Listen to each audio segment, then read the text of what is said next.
नमस्कार। उम्मीद है आप लोग स्वस्थ और आनंद होंगे। आज सबसे पहले तो आप लोगों को बहुत बहुत धन्यवाद कि आप लोगों के सहयोग से मेरा चैनल मोनेटाइज हो गया। इसका मतलब ये है कि चैनल को अधिकतर लोग देख रहे हैं और पसंद कर रहे हैं। इसके लिए मैं आपको फिर से धन्यवाद देता हूं और उम्मीद करता हूं कि आप लोग इसी तरीके से अपना सहयोग बनाए रखेंगे, न केवल बनाए रखेंगे बल्कि बढ़ाएंगे भी, ताकि मैं इससे अभी जितना आपको दे रहा हूँ पॉलिटिकल एनालिसिस और ये सब सारी चीज़ें, उससे बढ़ के भी मैं आप लोगों के लिए कुछ और चीज़ें पेश करूँ। मैं चाहता हूँ कि जैसे होता क्या है कि जब आपके पास दर्शक संख्या अधिक होती है तो चीज़ों को बनाने में थोड़ा और मज़ा आता है। मोनेटाइज हो गया, इसका मतलब पर्याप्त दर्शक अब हमारे पास धीरे धीरे करके आने लगे हैं और बढ़ेंगे ही। यही आप लोगों से उम्मीद है कि आप लोग अपना सहयोग ऐसे ही लगातार बढ़ाते रहेंगे। अब आज बात हम करेंगे ईवीएम के ऊपर। ईवीएम के ऊपर जो सबसे बड़ी बात आजकल पिछले 4-5 सालों से बहुत ज़्यादा शोर हो रहा था, वो ये हो रहा था कि जब भी चुनाव होता था और जो पक्ष हारता था वो कहता था ईवीएम में गड़बड़ी है, चाहे वो भाजपा रही हो चाहे वो कांग्रेस रही हो। इसीलिए ये कहे कि उसको नज़रअंदाज कर दिया जाता था कि अरे कोई बात नहीं, जो हारता है वो यही कहता है कि ईवीएम खराब है।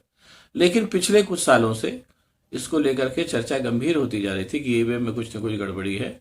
और इस बार जो अभी ये जो 5 राज्यों के चुनाव हुए, जिसमें से भाजपा 3 राज्यों में जीती और एक में कांग्रेस जीती, उसमें उसके बाद फिर ये बहस बहुत तेज हो गई कि जिन 3 राज्यों में भारतीय जनता पार्टी जीती है वहाँ माहौल एकदम विपरीत था और कांग्रेस के फेवर में था, भाजपा के खिलाफ था। लेकिन फिर भी भाजपा जीती। उसके बाद से ये शोर कुछ ज़्यादा तेज हो गया कि ईवीएम में गड़बड़ी है, ये फैक्ट। और इसके लिए लोग अमूमन विपक्ष को ही दोष देने लगे थे कि जब आपको लगता है कि ईवीएम में गड़बड़ी है तो आप कोई ना कोई निर्णय क्यों नहीं लेते हैं। ये भी बात बिल्कुल जायज़ था, तर्क बिल्कुल जायज़ था। आखिरकार वो निर्णय विपक्ष ने ले लिया। इंडिया गठबंधन की बैठक के साथ ही साथ बाकायदा ये भी एक निर्णय ले लिया गया और वो निर्णय अब सामने आ गया है कि निर्वाचन आयोग के सामने एक पूरी बाकायदा ज्ञापन दिया गया कि ईवीएम में गड़बड़ी है। कई तकनीकी और क्या नाम विशेषज्ञों ने इस गड़बड़ी की पुष्टि की है और कहा है कि इस पर चर्चा होनी चाहिए, इसकी जांच होनी चाहिए। लेकिन उसमें कहा गया कि निर्वाचन आयोग ने हमारी इस क्या नाम विज्ञापन में बहुत ज़्यादा दिलचस्पी नहीं ली और उसको एंटरटेन करने से बहुत ज़्यादा उन्होंने उसमें ऐसा नहीं दिखाया कि उनको इनकी मंशा है एंटरटेन करने की। इसलिए अब इस मसले को आगे लेकर के चलेंगे। ज्ञापन में जो चीज़ें दी गई वो बहुत ही स्पष्ट और बहुत ही सादी हैं, उनको समझना बहुत आसान है। मोटे तौर पर ज्ञापन में ये कहा गया कि जब इलेक्शन होता है और वोट पड़ते हैं ईवीएम से, तो उसके साथ ही साथ 7 सेकंड के लिए एक वीवीपैट की पर्ची आती है जिसमें दिया रहता है कि कौन सी पार्टी को वोट मिला। ज्ञापन में कहा गया कि बस वो जो वीवीपैट की जो पर्ची है उस पर्ची को आप बजाय नीचे गिरा देने के उस पर्ची को निकाल करके जो संबंधित मतदाता है उसको दे दीजिए। वो उसको ले जाएगा और अपनी तरफ से अलग से वहाँ रख के डिब्बों में डाल देगा। और जब गिनती होने लगे तो पहले ईवीएम की मशीनों की से वोट की गिनती के साथ ही साथ अलग से उन पर्चियों की भी गिनती करा के मिलान कर दिया जाए। इससे 2 फायदे होंगे। एक तो यह है कि दोनों मतलब पर्ची जो वोट देगी, पर्ची से जो वोट काउंट होगा और ईवीएम से जो वोट काउंट होगा, उससे एक तो दोनों का मतलब मिलान भी हो जाएगा। और अगर कहीं पर्ची में या ईवीएम में अलग अलग वो वोट पाए गए तो उसकी जांच भी हो जाएगी। ये बिल्कुल बहुत ही सादा और बहुत ही स्पष्ट सा सुझाव है जिसको न मानने के लिए कोई बहुत ऐसी बात नहीं है कि जिसको न माना जा सके। ये माना जा सकता है। और इसको लेकर के जैसा मैंने कहा कि और बहुत से लोगों ने अपने इस पर सुझाव भी देने शुरू किए हैं।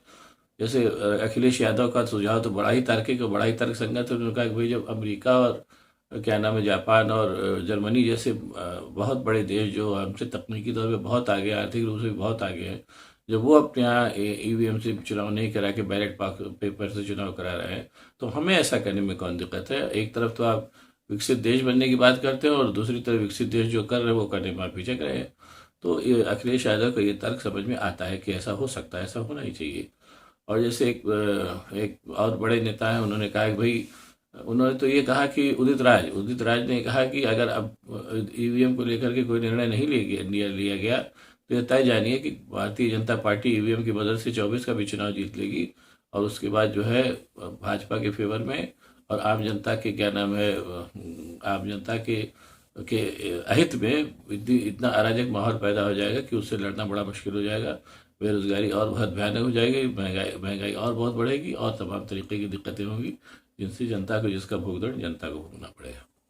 ये सब बातें खुल करके सामने आई। सबसे अच्छी बात है वो ये है कि ईवीएम को लेकर के एक निर्णय विपक्ष ने लिया कि अब ये काम होना चाहिए, और न केवल निर्णय लिया बल्कि उसका वो भी बताया, विकल्प भी बताया कि क्या हो सकता है। कि जैसे जैसे बताया उन्होंने, जब मैंने भी बताया कि भाई जब वो जो वीवीपैट की पर्ची आती है, उस पर्ची को बजाय नीचे गिरा देने की, उस पर्ची को जब मतदाताओं को दे दिया जाए और वो अलग से जा करके उन डिब्बों में उसको डाल दें, तो उससे जो है ईवीएम की गिनती और उन पर्चियों की गिनती से पूरा काउंटर हो जाएगा, उसमें फिर संदेह की कोई गुंजाइश नहीं रह जाएगी। ऐसा ये बात सामने आई है, और ये बात जो है अब एकदम स्पष्ट तौर पे आ गई। इसके लिए बहुत बहुत क्या नाम है, साधुवाद विपक्षी पार्टियों को। उन्होंने एक बाकायदा लिखत पढ़ पे कंक्रीट डिसीजन लिया कि ऐसा होना चाहिए, और गेंद जो है पूरी तरीके से भाजपा के पाले में डाल दी है।